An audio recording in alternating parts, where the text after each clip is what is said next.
Correct. అడిగి ఆలోచిస్తామంటారు. అడుగు ఏమన్నా అనుకుంటాడేమో. సర్లే అడిగేద్దాం.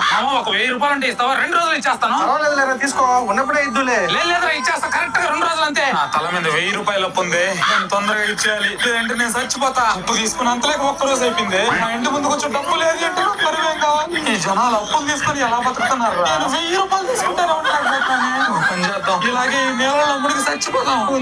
ఎలా చేద్దాం? ఈ రోజు కానీ నేను అప్పు తీర్చలేదంటే నా జీవితం అంతమైపోద్ది. అప్పు తీర్చాలి, అప్పు తీర్చాలి, అప్పు అప్పు అప్పు. ఈ టైంలో జీతం పడింది, వెంటనే వీడు అప్పు తీర్చేయాలి. తీసుకుని డబ్బులు లేకపోతే బస్ స్టాండ్ లో అడుక్కోలేనే తింటాను, కానీ అప్పు మాత్రం తీసుకుంటా. నువ్వు తీసుకున్నదే 1000 రూపాయలు, దానికి ఏదో 10 లక్షలు తీసుకున్నట్టు ఫీల్ అయిపోతున్నావేంద్రా? 10 రూపాయలైనా అప్పు అప్పారా? అప్పు ఇచ్చేవాడు డబ్బులు ఏమి ఎక్కువైపోయి ఇవ్వడం, మన పైన నమ్మకంతో ఇస్తాడు. ఆ నమ్మకం కాపాడుకోలేకపోతే సచ్చినట్టే లెక్క. అది కూడా నిజమేలే, కానీ అప్పు అంటే అంత భయపడేవాడివి, ఇంత పెద్ద ఇల్లు ఎలా కడుతున్నారా? Last 5 years